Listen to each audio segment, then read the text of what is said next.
It was meant to be an ordinary night on late-night television, with Jimmy Kimmel set to welcome Hollywood legend Sylvester Stallone as a guest to promote his latest project. Audience was buzzing, the production crew was in sync, and everything seemed poised for another smooth broadcast. But from the moment Stallone walked onto the stage, something felt different. There was tension in the air, palpable, thick, and unusual for a guest who had been a staple in American cinema for decades.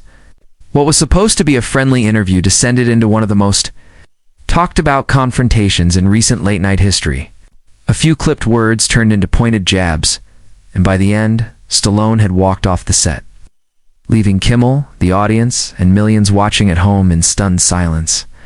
Asterisk, as the interview began, always known for his tongue-in-cheek humor, began with a light joke about Stallone's age, quipping that the star was proof that muscles might age slower than brains. The audience laughed nervously, and even Stallone smiled at first, but there was a visible shift in his demeanor. "You know, Jimmy," he replied with a half grin, "you've got a way of making compliments sound like insults." The remark drew a mixed reaction from the audience. Some chuckled, others fell silent. Kimmel, clearly unbothered, pressed forward with a few more jabs at Stallone's past film choices, making snide references to Rocky VII and Rambo reboots, calling them cash grabs, dressed as legacy. Asterisk, that was the moment things took a turn. Stallone leaned forward and said in a firm tone, "You know, when you've dedicated your life to something, it's not a cash grab. It's a continuation of something meaningful. There's a difference between keeping a story alive and milking it. You've got jokes, I get it, but there's a line, Jimmy." The studio became quiet. Kimmel attempted to ease the tension, making a joke about Stallone running for president like The Rock, but it backfired. "Yeah, Stallone," replied dryly, "because politics is obviously where all the comedians end up these days." The crowd was no longer laughing. There was a sense that something unscripted was unfolding before their eyes. Asterisk, instead of steering the conversation back on track, Kimmel doubled down. "Come on, Sly, don't be so sensitive. It's a comedy show. People want to laugh, not sit through a TED Talk about artistic integrity." Stallone's jaw tightened. "And I thought this was a place where legends came to talk about their work, not be mocked for it." His voice remained calm, but the edge in it was unmistakable. The audience was frozen between awkward laughter and genuine discomfort. It smiled, but it was forced. Okay, he said, trying to pivot.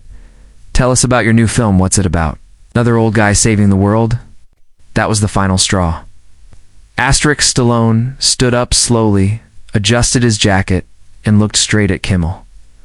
"You know what, Jimmy? I've been in this industry for over 4 decades. I've created characters that inspired people around the world. I've worked hard, failed, succeeded, and come back again. And I don't need to sit here and be the punchline to your lazy writing." With that, he walked off stage. The crowd erupted not in cheers, but in gasps and a smattering of uncertain claps.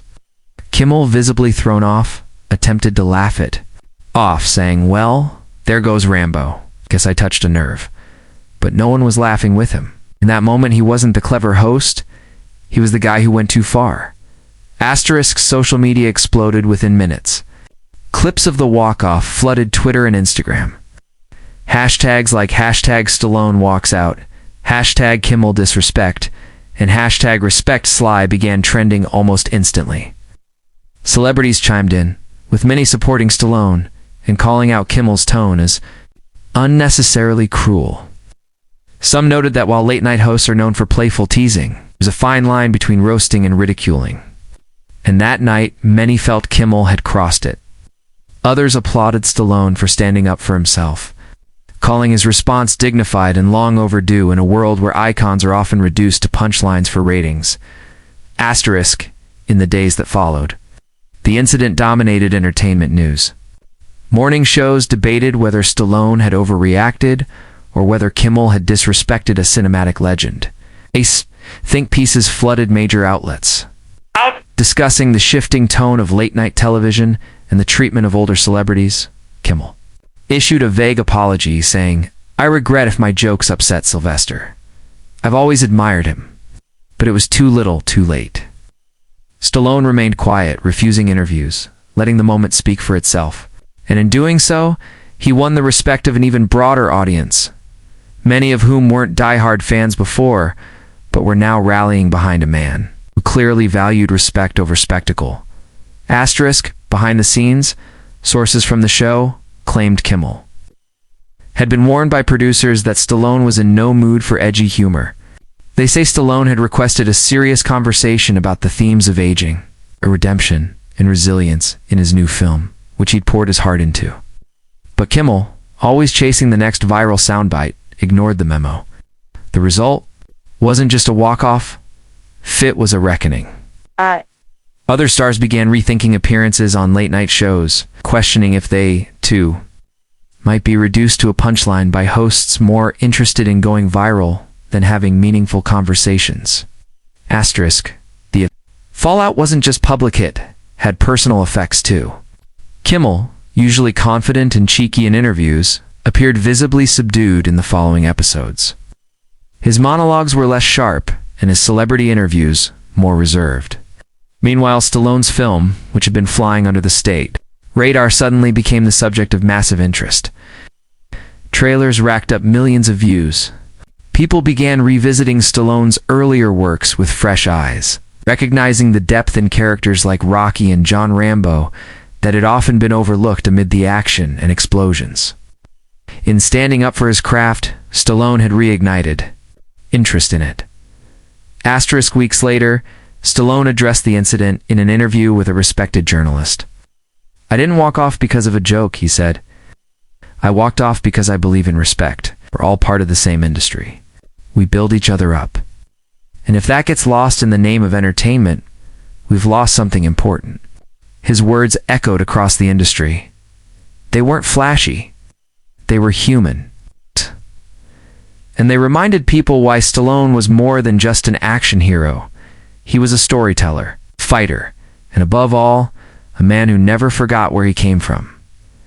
Asterisk, as the buzz slowly faded, one thing remained clear. That night changed the dynamic of late-night talk shows.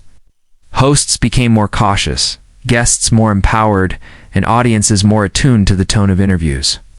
It wasn't just about laughs anymore. It was about dignity. Stallone's exit wasn't a meltdown, it was a message.